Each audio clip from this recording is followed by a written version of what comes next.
Nikolai Patrushev, Secretary of the Security Council of the Russian Federation, has announced that Russia will attempt to retrieve the American MQ-9 drone that sank in the Black Sea. The drone was flying over international airspace when a Russian fighter jet intercepted it and caused the craft to crash into the water, the Pentagon said Tuesday. The incident was one of the first direct military confrontations between the United States and Russian forces since the Ukraine war began. It also escalated a dispute over the Black Sea, which lies in Eastern Europe and is surrounded by NATO members and Russia.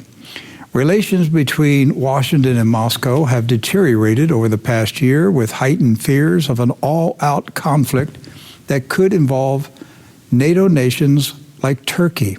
General James Hecker, who oversees U.S. air operations in Europe and Africa, said the MQ-9 drone was conducting routine operations in international airspace when it was intercepted by a Russian aircraft and crash-landed into the Black Sea. General Hecker said the drone was carrying out its mission in a way that is authorized under international law, but he declined to answer further questions about its specific mission. In a press conference Wednesday, Mr. Patrushev said Russia is willing to do its part to retrieve the drone's wreckage, but he did not provide details about how the country would go about doing that. He referred questions about the debris to his Foreign Intelligence Service. Well, welcome to True News. Doc Burkhart and I have a comprehensive report on World War III and the meltdown of the Western financial system. Let's begin with a high-tension phone call today between the defense officials of America and Russia. We'll start with this news article. And this is from RIA Novosti. General Shoigu held telephone talks with the head of the Pentagon, Defense Secretary Lloyd Austin. Russian Defense Minister Sergei Shoigu spoke by phone with Pentagon Chief Lloyd Austin. The Russian military department said, now, it is specified that the conversation took place at the initiative of Washington. And according to a Pentagon source, the parties discussed the incident with the American MQ-9 drone over the Black Sea. Now, Austin in particular told his Russian colleague that the U.S. would continue flying over international waters. Doc, that's big right there. That phone call today that Secretary Austin told General Shoigu, who's the defense minister, he's a retired general, but also their Secretary of Defense. Secretary Austin told General Shoigu, we're not going to stop sending these drones over the Black Sea. We're going to do it again tomorrow. We're going to do it every day that we want to, which now the fight is on. Because I think you're right, but you said yesterday, Russia sent a message to the United States. They kind of tapped that drone. It wasn't a direct hit. They didn't fire missiles at it, but they helped it land in the water. Right. They assisted the drones crash into the water. That was a message to Washington. Stay out of the Black Sea. Don't come near us again, or the next one's going to get shot down. So today, Secretary Austin told General Shoigu, we're going to fly these drones any day we want to. This now puts the ball back into Russia's court. So the next one is going to be a shoot down.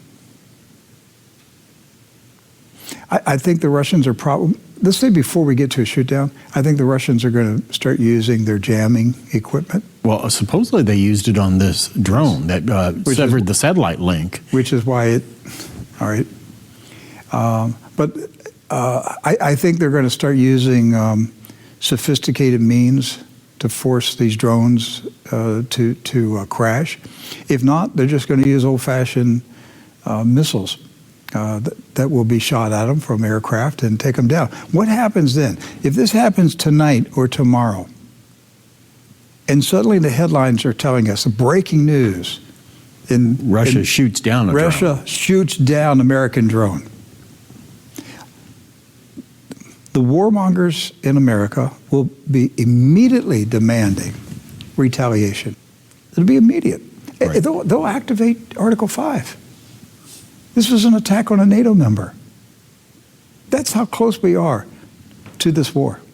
Now, one of the things you like to do when we're considering these stories, Rick, is we flip the script, right? Mm-hmm. So imagine there's a drone. The Russians claim this drone, the transponder was off and it was approaching Russian territory. It's a spy drone. Okay, so let's flip the script. And let's say that there was a Russian drone headed toward the eastern seaboard. Its transponder was off. What would be the response of the United States toward an approaching unknown drone that was approaching the eastern seaboard? Well, Doc, let's make it a little bit more dramatic because instead of saying the Atlantic Ocean, you look at a map of the Black Sea. Okay. It's more comparable to the Gulf of Mexico. Okay. Let's use the Gulf. Okay. So now, if there's a Russian spy drone flying over the Gulf of Mexico, transponders off, and headed towards Texas, what would the United States do? They would bring out the jets and they would shoot it down. They would shoot it down. Or I would think they would. They don't shoot down balloons, but and rightfully so. I agree. Rightfully so. They would have every right to shoot it down. The Russians, from their point of view, we are threatening them. And what was the American surveillance drone doing? Providing intelligence to the Ukrainian army. Right. There's a war going on down there. And the United States knows it. The United States is participating in the war. And the Russians, what they said, through their action, they said, we're done with this. We're done. They declared the Black Sea a no-fly zone quite some time ago in this war. Yes, back last summer, actually. There are no U.S. ships in the Black Sea. Why are there no, if this is international waters, why are there no U.S. warships in the Black Sea? Because they don't want the ships to get sunk, that's why. But they'll send in a spy drone with no humans in it. So the Russians have told the Americans, from now on, we're going to take down your planes, your spy drones. But Mr. Austin told the Russian defense minister today, we're going to send them. We're not backing down. So this is from defense.gov. This is the readout of that call that Mr. Lloyd Austin and General Shoigu had. And this is attributed to Pentagon Press Secretary Air Force Brigadier General Pat Ryder. It says, today, Secretary of Defense Lloyd Austin spoke by phone with Russian Minister of Defense Sergei Shoigu regarding recent unprofessional, dangerous, and reckless behavior by the Russian Air Force in international airspace over the Black Sea. Secretary Austin emphasized that the United States will continue to fly and to operate wherever international law allows. Doesn't mean they have to follow international law, because if you're in international waters, you're supposed to have a transponder on. And that's the claim by Russia, that the transponder was off. Now, the U.S. has not said whether it's on or off. So that means it was off. So, Mr. Lavrov, the foreign minister, had comments about the incident with the drone as well. And he basically said any initiative that provokes a clash of nuclear powers poses serious risk. And the article here says Washington does not take into account the fact that after the start of the special operation in Ukraine, that there are restrictions on flights in the coastal regions of the Black Sea. And that's according to Russian Foreign Minister Sergei Lavrov speaking to Pavel Zarubin on the Moscow Kremlin-Putin program. We have a little bit of video there where Mr. Lavrov is speaking to Mr. Zarubin about this very incident here.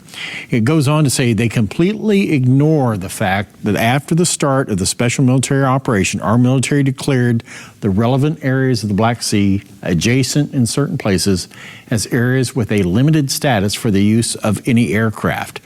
And Mr. Lavrov stressed that any incidents that prompt a clash between the two great nuclear powers will always pose a risk. And according to him, the United States authorities cannot fail to understand this. And so Mr. Lavrov is also sending a message there as well, that they're going to continue to respond in kind to any threats to Russian sovereignty at all. That's the message I got from what Mr. Lavrov is saying. All right, to help the American people who would like a war with Russia, to help you think this through, let's go back in time to the American invasion and occupation of Iraq, which was done under false pretenses. Right. George Bush and Dick Cheney, Weapons of mass Colin destruction. Powell, Yes. Tony Blair lied to the world because they wanted that war. And so they made up a storyline. And they stuck with the storyline and they invaded Iraq. So what if, while American troops were on the ground fighting the Iraqis, what if Russian spy drones flew near the border of Iraq and provided the Iraqi army with intelligence about the American troops? Well, that would be... Would that be Russia's participation in the Iraq War? Absolutely. And would the Pentagon have shot down those Russian planes? Yes. There have been no question about it. Then what's the debate about right now? Russia has reached a point where they're saying, we're done with playing the game according to America's rules. America doesn't set the rules. But since World War II, we've been setting the rules. Even though there's no rule book, There is no rule book. they just make up the rules as they go along. Whatever they want it to be, those are the rules. And Russia reached a point where they said, we're done with this. And that's what Russia's really doing, is they're challenging what they call the rules-based world order. Except there are no rules. Well, the rule is that They rule. Yes, that's it. Now, this article here that we have next is, this is coming out of TASS. Mr. Patrushev says that Russia will try to recover the remains of that drone that fell into the Black Sea. He says that the Russian side will try to recover the wreckage of the American MQ-9 drone that fell into the Black Sea in order to study it. This is coming from Nikolai Patrushev. He's the Secretary of the Security Council of the Russian Federation. And he spoke this on the air with Rossiya 1 TV channel in an interview, the same program with Pavel Zarubin, Moscow, Kremlin, and Putin, which is putting out a lot of information here lately. If we can put that TASS article back up on the screen, let's get the picture of Mr. Patrushev. I'm going to tell you guys something. If something happened to Vladimir Putin, I would say this man right here is first in line to replace Putin. He is more Russian deep state than Putin would ever be in his wildest dreams. I'm serious, that man is Russian deep state.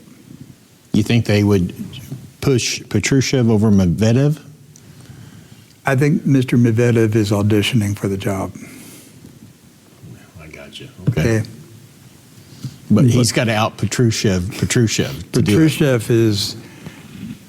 Patrushev is the Cheney, the Dick Cheney of Russia. Okay. Deep connections to the Russian deep state. Okay. That man, you think Putin's tough? Wait until he's in the presidency of Russia. So pay attention to what he says, because he's a heavy hitter in Moscow. And Mr. Putin probably calls him Mr. Patrushev. Well, speaking of deep state. Yeah. Hey, remember old Lieutenant Colonel Alexander Vindman, the man who stuck a knife in the back of his commander-in-chief, Donald Trump, the man who played a role in the impeachment of Donald Trump. And that's not Vindman right there. No, it's not. Yeah, I don't know why they got his picture there. But let's not forget that Colonel Vindman was born in Ukraine. That's right. He has a twin brother, and he and his twin brother, they were born in Ukraine. And what was his role in the second impeachment of Mr. Trump?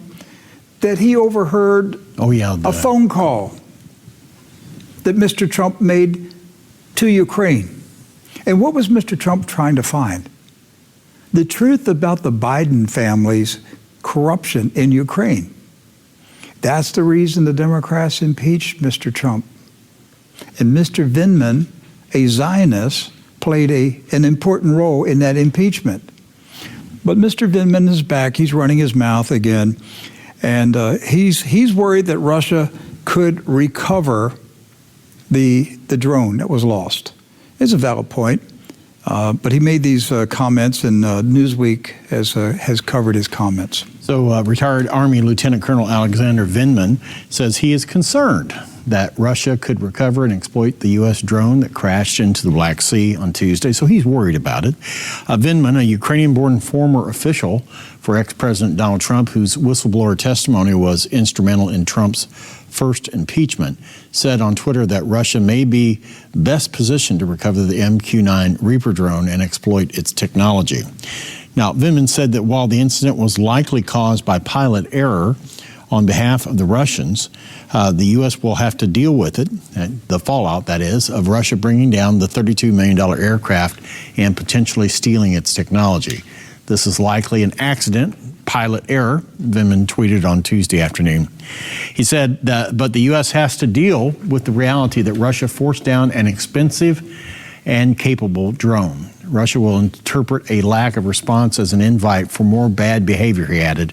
I'm concerned that Russia is best positioned to recover and exploit the tech. So, Doc, one other story. We've known about it for several weeks, and it's one of those stories that there's so much that piles up on us every day, and we put things off and say, okay, we're going to talk about it tomorrow. But it's the story of what Zelensky is doing to the Russian Orthodox Church. He is seizing ancient church buildings. Right. He is evicting, and I said the Russian Orthodox Church, I'm talking about the Ukrainian Orthodox Church. Zelensky is seizing church property. Some of these churches are 900 years old. He's seizing the property of the Orthodox Church. And he is evicting priests from the church. This is all the man that stands for democracy and freedom. Supposedly. But he's really a Zionist. And he is persecuting the Ukrainian Orthodox Church while this war is going on, and nobody pays attention to it at all. There's no reporting going on in America at all. I've got this. This is from Reuters. So Russian Orthodox head appeals, I want to back up. I'm going to get this first one. This is number 31. I missed one.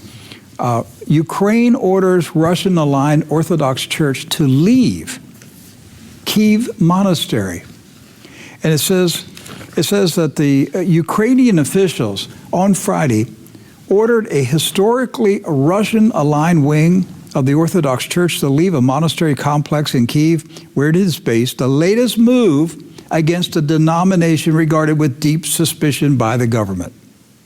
So Zelensky doesn't like the Orthodox Church. Well, at least the Russian Orthodox Church. But it's the Ukrainian Orthodox Church. Right. But he doesn't trust them. So he's going after the Christians. Kyiv is cracking down on the Ukrainian Orthodox Church, which accepted the authority of the Patriarch of Moscow until after Russia launched its invasion last year. Number 34, the Ukrainian Orthodox Church said it severed its ties with Russia and is the victim of a political witch hunt. So I'm going to drop down to number 35. In a statement, it said the probe had revealed that the UAC this is the government's probe, had violated the terms of the agreement regarding the use of state property.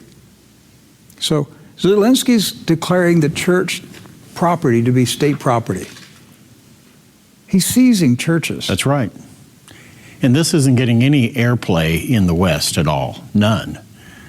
And he said it's part of his drive to achieve spiritual independence. So you have a man who is not a Christian. I don't know if he's a practicing Jew at all, but he's not a Christian. And he's claiming that he is leading Ukraine to spiritual independence. And the way to do it is to shut down the Orthodox Church. Sounds more like Antichrist, doesn't it? Yes. I mean, isn't that what the Antichrist would do? The man of perdition? He would shut down churches, not open them back up.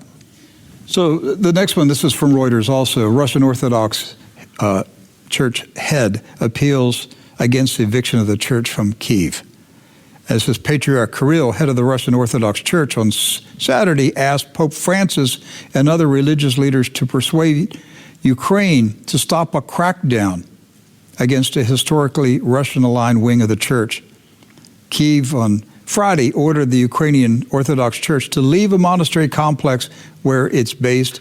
The latest move against the denomination that the government says is pro-Russian and collaborating with Moscow. Well, you know, Hitler did this to the churches of Germany. He shut down churches. Unless they submitted to the Third Reich. And a lot of them did, didn't they? They did. They were afraid. They were afraid. They put swastikas on the church to tell the Nazis, leave us alone. We're not going to fight you. But there were other churches that said, hey, we are free and independent churches, and we're not going to submit to the Third Reich. And those were called the confessing churches. Right. And a lot of those pastors died. The next one, we're going to jump down to another World War III article, Yonhap News out of South Korea.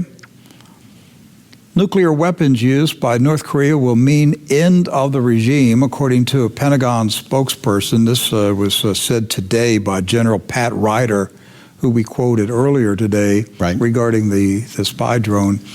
And but he said today, if North Korea in any way uses its nuclear weapons, it will be the end of North Korea. It's a very short quote. Here it is on video.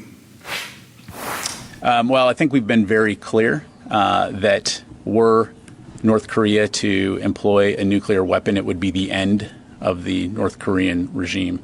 But again, our focus continues to be on working very closely with our allies and our partners in the region to deter aggression. So there's a war game going on in South Korea.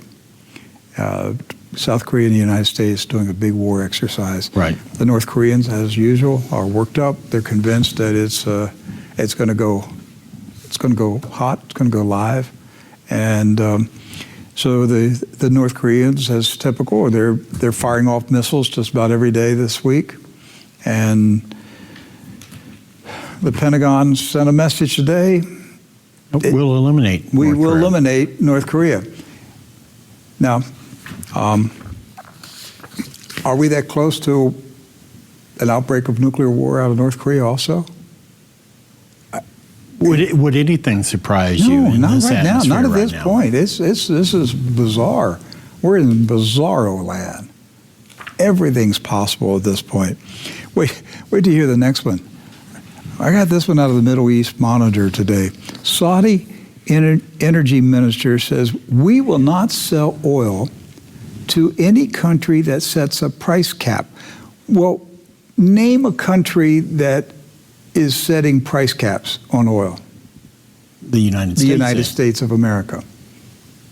Now, we've been doing it soft-handed right now. Well, I would say hard-handed, too, with Europe against Russia, of course.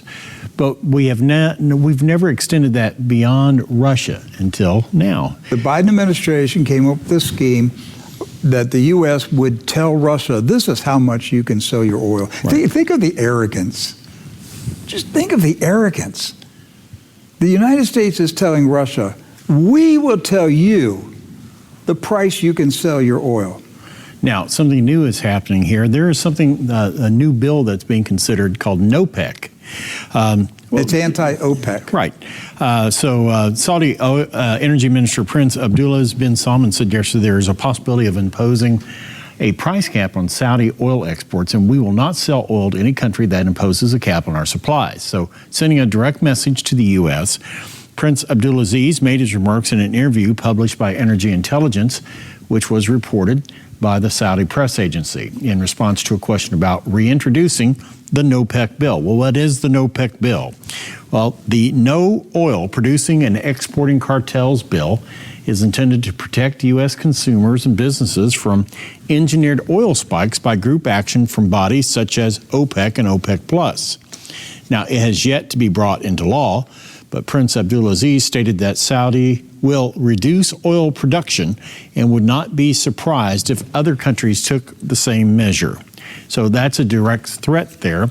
If the United States does decide to go through with establishing the NOPEC bill, then they're going to respond in kind. Now, there's been, the relationship between the U.S. and Saudi Arabia has been touchy here lately. Now they're talking about bringing out investigation of human rights abuses against Saudi Arabia. This is how far things have deteriorated in a very short time between the United States and Saudi Arabia. Doc, I guess maybe about 7% of America's oil is imported from Saudi Arabia. So, if they did cut off oil sales to us, there's an immediate drop of 7%. Right. And which is going to be felt. You lose 7% of your supply, there's going to be a price increase in the United States. But the European countries that are part of NATO, right, they're going to lose oil also. But a much higher percentage. Yes. And the implication from Prince Abdulaziz is that the Saudis won't be alone in this. There would be other countries that are aligned within OPEC that would respond in kind as well. So what do we see? We see the Saudis saying, we're fed up with America telling us how to run things. We're fed up with it. We're just fed up with pompous, arrogant, rich, powerful Americans from their ruling class telling everybody else in the world how to run their government. We're done with it. We don't need them anymore. The thing that's hurting America the most right now is the pompous arrogance of the ruling class of this nation. If they would just humble themselves and say, you know what, we've gotten out of control. We really have been misbehaving for the last 50 years. We want to be friends. Let's reset our relationships. We're going to treat you with respect. Imagine that. We treated other nations with respect. But that would require us to humbling ourselves to do it. Are humbling. And America's ruling class won't humble themselves. They're arrogant. They're pompous, they're arrogant, and they're headed for a major attitude adjustment. The attitude adjustment is underway right now. It's in motion. That's why we're going for the big war. That's it. The ruling class, rather than humble themselves, they're saying, oh no, we're going to pummel you. We're going to crush you. You dare to stand up to us? We're going to crush you. Right. That's why we're headed to a big war. And we're headed to the end of this first segment of True News. I just looked at the clock. If you're watching us on the Word Network, this very different newscast will continue on the other side online at TrueNews.com and the True News app. I invite you to come over and watch it. You'll hear stuff you're not going to hear on Fox and CNN and BBC and all the other news networks. For those of you who are watching online, just hang in there for a few seconds and as we sign off on the Word Network, and we will be back with more news about World War III.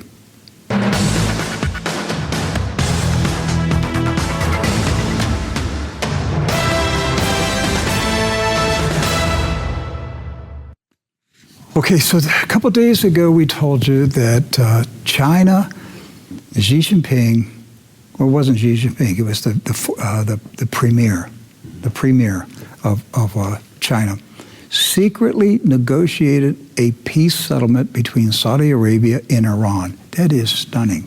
Yes, and it sent ripple effects through globally that China has stepped in and taken a lead role in a major conflict. Nobody knew about it, Doc. Right. Nobody saw it coming because the very day it was announced, the Wall Street Journal they published an Israeli propaganda piece saying the Saudis. They're signing military deals with the U.S. and we're having handshakes with Israel, and they got caught by surprise. So Iran and Saudi Arabia are kissing up.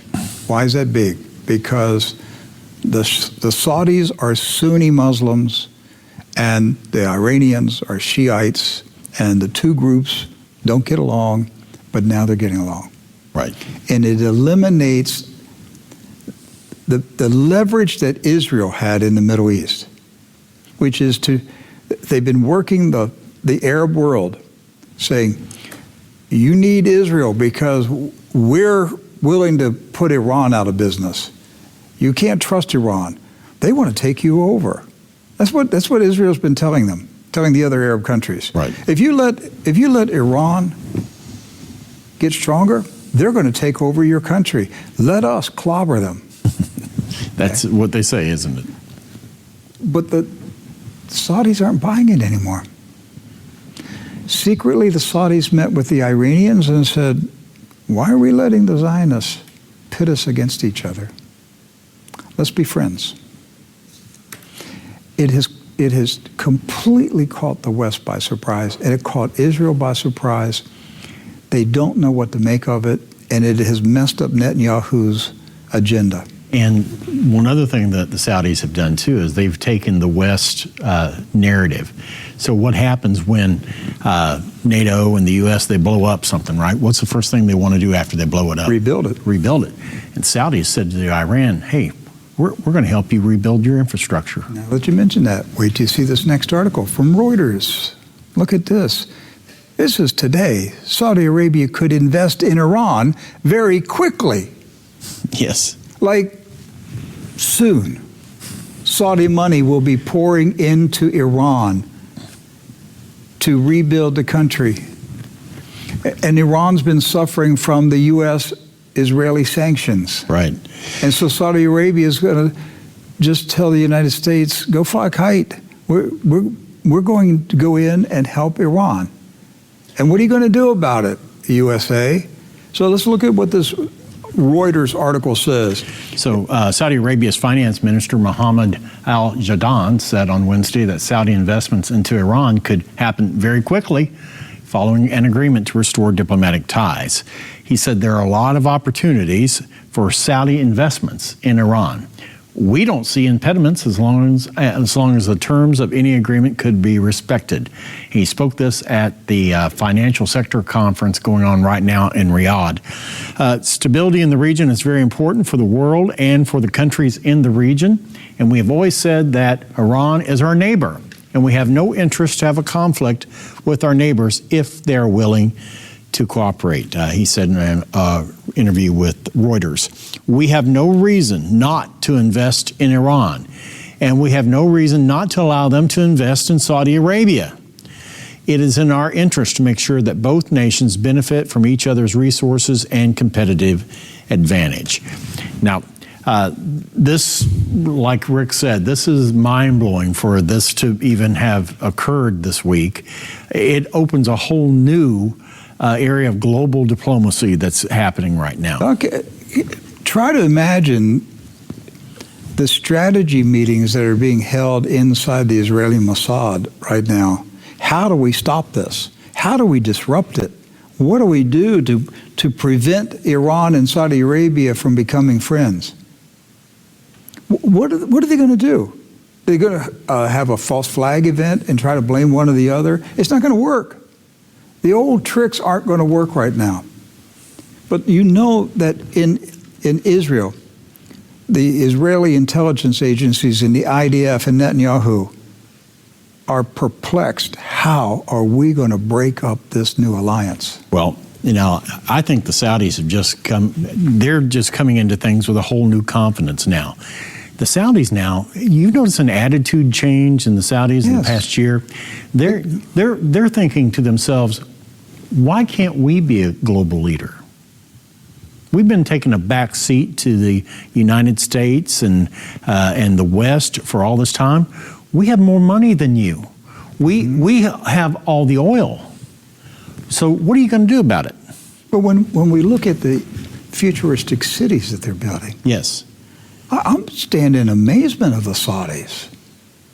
I mean, I am astounded at the futuristic cities that they're building. And that recent one, which that cube in the center of Riyadh, Right. what they're projecting to be on the inside of the thing looks like the Tower of Babel. Right. But when you see the promotional videos, it's like this is a sci-fi world. And they're also looking at building a third city off the Saudi coast. This is the new one that's coming Saudi Arabia goes into business of building futuristic cities. up. Yes. They make a deal with Iran. Let us build a futuristic city in Iran. Yes. The Middle East could become the hub of the new world order very quickly. But I think, Doc, the reason the Saudis are walking taller right now, walking with more confidence, is I think they secretly have an agreement in place with Beijing.